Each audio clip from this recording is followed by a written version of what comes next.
BTV Canada ਦੇ ਸਾਰੇ ਦਰਸ਼ਕਾਂ ਨੂੰ ਸੁਮਿਤਰਾ ਕੌਰ ਵੱਲੋਂ ਪਿਆਰ ਭਰੀ ਸਤਿ ਸ਼੍ਰੀ ਅਕਾਲ।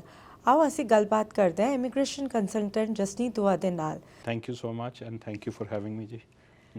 ਜਸਨੀਤ ਜੀ ਕੀ ਇਮੀਗ੍ਰੇਸ਼ਨ ਵਿੱਚ 2022 ਵਿੱਚ ਕੀ ਟ੍ਰੈਂਡ ਚੱਲ ਰਿਹਾ ਹੈ? Lot of things happening.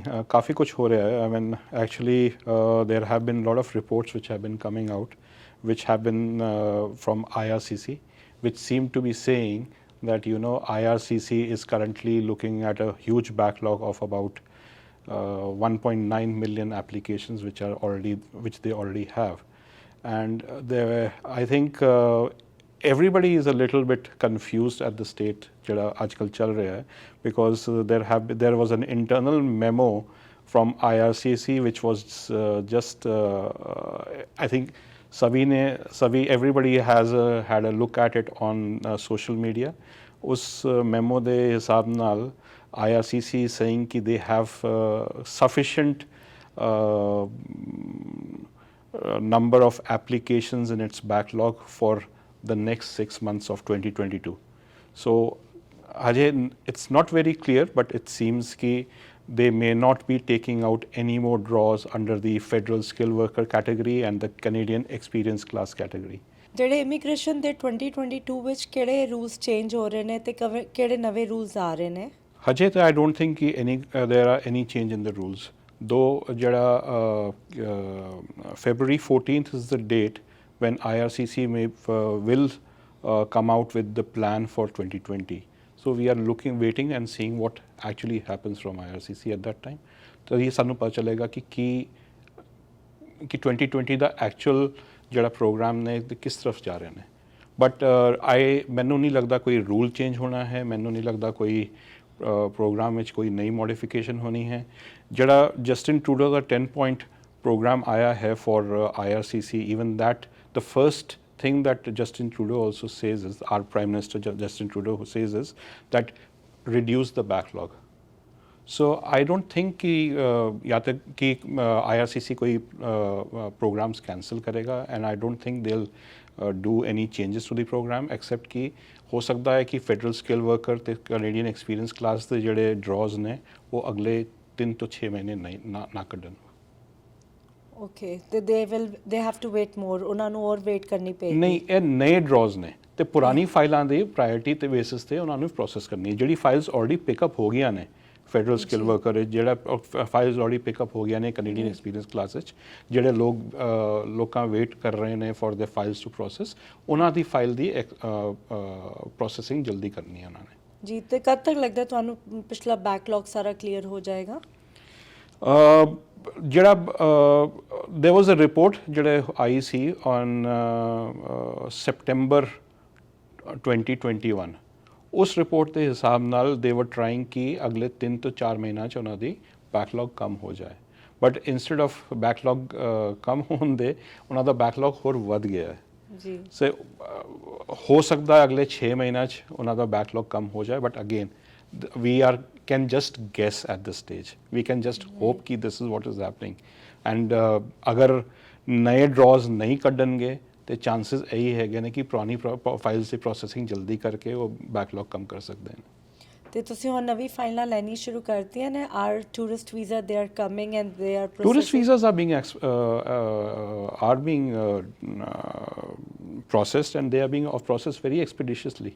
Tourist visa ਤੇ ਮੇਰੀ ਜਿਹੜੀ ਫਾਈਲਸ ਹੈਗੀਆਂ ਨੇ for immediate family, they are being processed within 15 to 20 days. Maximum time ਜਿਹੜਾ ਲੱਗ ਰਿਹਾ 45 ਦਿਨ ਲੱਗ ਰਿਹਾ ਉਹਨਾਂ ਦੇ। Okay, for tourist visas.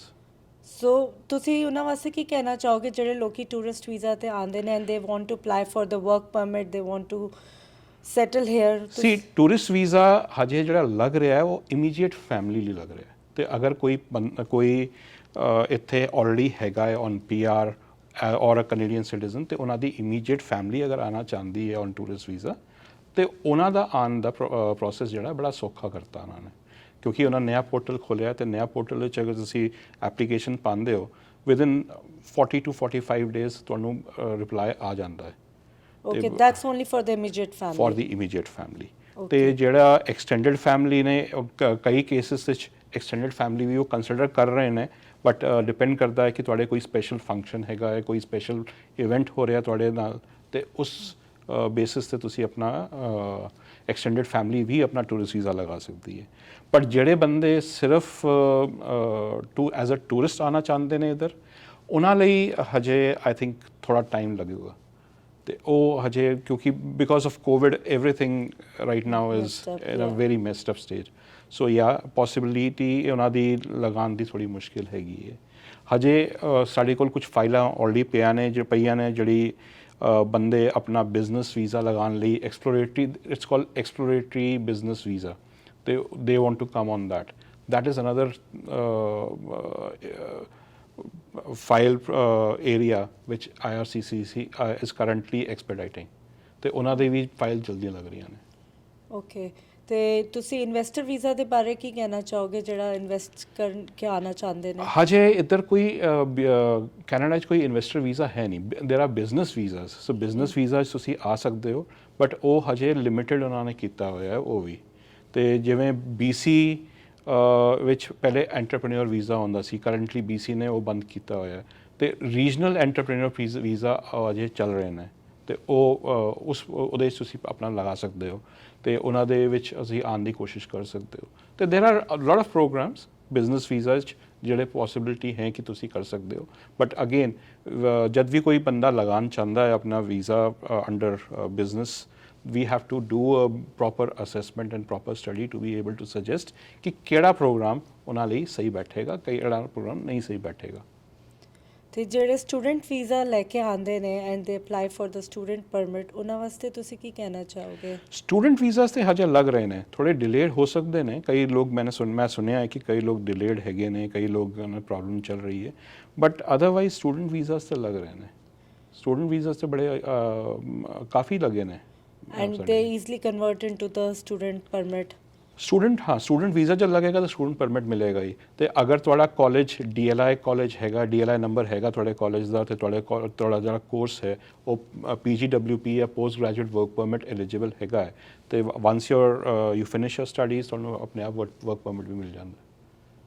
ਤੇ ਜਿਹੜੇ ਆਪਣਾ ਗ੍ਰੈਂਡ ਪੇਰੈਂਟਸ ਹੈਗੇ ਨੇ, ਮਦਰ ਹੈਗੇ ਨੇ, immediate family, so they can come maximum within 45 days, ਉਹਨਾਂ ਦਾ ਪ੍ਰੋਸੈਸ ਸਾਰਾ ਕੁਝ ਹੋ ਜਾਂਦਾ। ਅਗਰ ਇਮੀਡੀਏਟ ਨਹੀਂ, ਗ੍ਰੈਂਡ ਪੇਰੈਂਟਸ ਨਹੀਂ, ਇਮੀਡੀਏਟ ਫੈਮਿਲੀ 'ਚ ਤੁਹਾਡੇ ਪੇਰੈਂਟਸ ਆਉਂਦੇ ਨੇ, ਤੁਹਾਡੇ ਕੀ ਕਹਿੰਦੇ ਨੇ ਸਪਾਊਸ ਆਉਂਦਾ ਹੈ, ਤੇ ਤੁਹਾਡਾ ਚਿਲਡਰਨ ਬੱਚੇ ਆਉਂਦੇ ਨੇ, ਉਹਨਾਂ ਦੇ ਇਹ ਗ੍ਰੈਂਡ ਪੇਰੈਂਟਸ ਲਈ ਨਹੀਂ ਹੈ। Thank you so much. In just short I want to know, ਕਈ ਲੋਕਾਂ ਨੂੰ ਬੜੀ ਕਨਫਿਊਜ਼ਨ ਹੁੰਦੀ ਹੈ BCPNP ਦੇ ਪ੍ਰੋਗਰਾਮ ਵਿੱਚ ਤੇ ਐਕਸਪ੍ਰੈਸ ਐਂਟਰੀ ਵਿੱਚ, so can you tell something about that? So ਜਿਹੜਾ BCPNP ਪ੍ਰੋਗਰਾਮ ਹੈਗਾ ਹੈ, ਆਈਲ ਸਟਾਰਟ ਸ਼ੁਰੂ ਤੋਂ ਹੀ, ਤੇ BCPNP ਆਪਣਾ ਅਲੱਗ ਪ੍ਰੋਗਰਾਮ ਹੈ। So there is an agreement which happened between the federal government and the provincial governments. ਤੇ ਅਗਰ ਮੈਂ ਇੰਡੀਆ ਦੀ population ਨੂੰ ਦੱਸਾਂ, province in Canada is same as a state in India. ਤੇ ਜਿ ਉੱਥੇ ਸੈਂਟਰ ਤੇ ਸਟੇਟ ਦੇ ਵਿੱਚ ਸੈਂਟਰ ਗਵਰਨਮੈਂਟ ਤੇ ਸਟੇਟ ਗਵਰਨਮੈਂਟ ਦੇ ਵਿੱਚ ਅਗਰ ਕੋਈ ਐਗਰੀਮੈਂਟ ਹੁੰਦਾ ਹੈ, that's the same as federal government here and the provincial government here. So federal government and the provincial government, they have an agreement for provincial nomination program. So each province can nominate candidates, and based on that provincial nomination, each candidate gets 600 points in the express entry profile. ਤੇ ਹੁਣ BCPNP ਵਿੱਚ you have to create a profile. Once you create your profile in BCPNP, you also create a profile in express entry. BCPNP ਜਦ profile ਤੁਸੀਂ ਬਣਾਉਂਦੇ ਹੋ ਤੇ ਉਹ point base system, ਉਹ ਵੀ ਪੁਆਇੰਟ ਬੇਸ ਸਿਸਟਮ ਹੈ, ਤੇ ਉਹਦੇ ਵਿੱਚ ਤੁਹਾਡਾ ਇਨਵੀਟੇਸ਼ਨ ਟੂ ਅਪਲਾਈ ਆਏਗਾ। ਇਨਵੀਟੇਸ਼ਨ ਟੂ ਅਪਲਾਈ ਆਉਣ ਤੋਂ ਬਾਅਦ ਤੁਸੀਂ 1 ਮਹੀਨੇ ਦੇ ਅੰਦਰ ਆਪਣਾ ਐਪਲੀਕੇਸ਼ਨ ਸਬਮਿਟ ਕਰਦੇ ਹੋ BCPNP ਦੀ। BCPNP ਜਦ ਐਪਲੀਕੇਸ਼ਨ ਸਬਮਿਟ ਕਰਦੇ ਹੋ, within 2 to 3 months you may get nominated. If you get nominated, you automatically get 600 points in your express entry profile.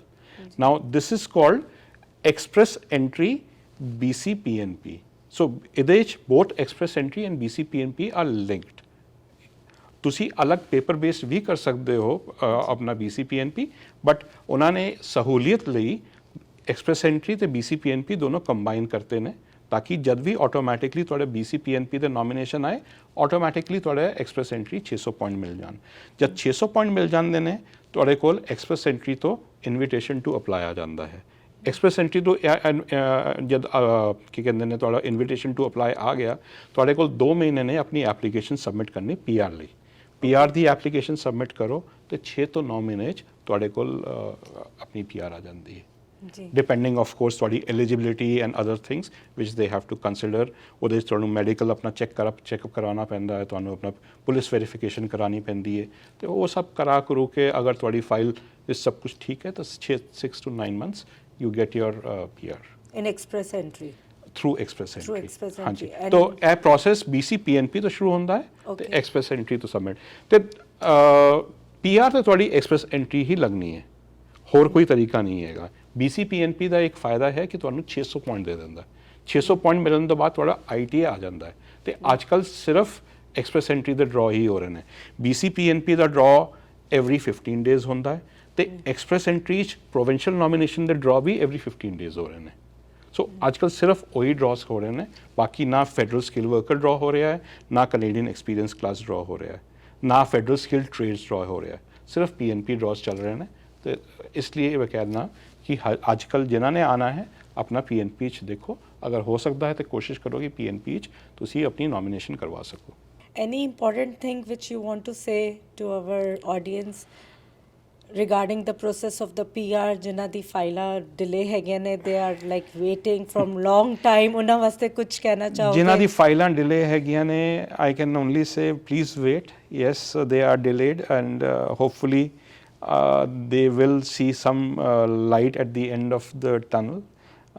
ਉਹਨਾਂ ਦਾ ਕੋਈ ਨਾ ਕੋਈ ਰਿਜ਼ਲਟ ਆਏਗਾ, ਜਲਦੀ ਆਏਗਾ। ਐਂਡ ਜਿਨ੍ਹਾਂ ਨੇ ਅਪਲਾਈ ਕਰਨਾ ਹੈ ਆਈ wood suggest look at provincial nominations। those are the because provincial nomination ਜਿਹੜੀਆਂ ਫਾਈਲਾਂ ਨੇ ਉਹਨਾਂ ਦੇ 'ਚ ਕੋਈ ਡਿਲੇ ਨਹੀਂ ਹੈਗਾ as of now and we have been very successful in processing provincial nomination files। in fact ਮੇਰੀ ਕੰਪਨੀ ਸਪੈਸ਼ਲਾਈਜ਼ ਕਰਦੀ ਹੈ BCPNP program, BC Tech program ਤੇ look at that program and see how you can get a provincial nomination and are able to successfully come to Canada। Jasneet ਜੀ, ਜਿਹੜੇ PR ਦੀ file ਤੇ BCPNP ਵਿੱਚ ਲਾਣਾ ਚਾਹੁੰਦੇ ਹੋ ਉਹਨਾਂ ਨੂੰ ਥੋੜੀ ਬਹੁਤ ਪ੍ਰੋਬਲਮ ਆ ਰਹੀ ਹੈ, ਉਹ ਤੁਹਾਨੂੰ ਕਿਸ ਤਰ੍ਹਾਂ ਕੰਟੈਕਟ ਕਰ ਸਕਦੇ ਨੇ? ਜਿਹੜੇ ਦਰਸ਼ਕਾਂ ਨੂੰ PR ਤੇ PNP ਫਾਈਲ ਲਗਾਉਣ 'ਤੇ ਦਿੱਕਤ ਆ ਰਹੀ ਹੈ ਉਹ ਮੈਨੂੰ ਰੀਚ ਕਰ ਸਕਦੇ ਨੇ 7783181973 ਜਿਹੜਾ ਮੇਰਾ ਫੋਨ ਨੰਬਰ ਹੈ ਤੇ ਨਾਲੇ ਸਾਡਾ ਈਮੇਲ ID ਹੈ info@equityimmigration.com। ਸਾਡੀ ਵੈਬਸਾਈਟ ਹੈਗੀ ਹੈ www.equityimmigration.com। ਮੈਂ ਦੁਬਾਰਾ ਦੱਸਦਾ ਕਿ ਮੇਰਾ phone number direct phone number ਹੈਗਾ ਹੈ 7783181973 ਤਾਂ ਤੁਸੀਂ ਮੈਨੂੰ ਡਾਇਰੈਕਟਲੀ ਰੀਚ ਕਰ ਸਕਦੇ ਹੋ। ਤੇ ਅਗਰ ਤੁਸੀਂ ਇੰਡੀਆ 'ਚ ਹੈਗੇ ਹੋ ਤੇ ਤੁਹਾਨੂੰ ਫੋਨ ਤੇ ਪ੍ਰੋਬਲਮ ਹੋ ਰਹੀ ਹੈ ਤਾਂ ਤੁਸੀਂ ਮੈਨੂੰ WhatsApp ਕਾਲ ਕਰ ਸਕਦੇ ਹੋ ਸੇਮ ਨੰਬਰ ਤੇ ਜਿਹੜਾ ਹੈਗਾ ਹੈ 7783181973। ਥੈਂਕ ਯੂ ਸੋ ਮਚ ਜੀ, thank you for sharing such a good knowledge and good information with us. Thank you. ਅੱਜ ਆਪਾਂ ਗੱਲਬਾਤ ਕੀਤੀ ਹੈ ਜਸਨੀਤ ਦੁਆ ਜੀ ਦੇ ਨਾਲ। ਇੱਦਾਂ ਹੀ ਅਸੀਂ ਹੋਰ ਟੌਪਿਕ ਲੈ ਕੇ ਆਵਾਂਗੇ ਇਮੀਗ੍ਰੇਸ਼ਨ ਦੇ ਬਾਰੇ। ਤਦ ਤੱਕ ਜੁੜੇ ਰਹੋ VTV ਕੈਨੇਡਾ ਦੇ ਨਾਲ।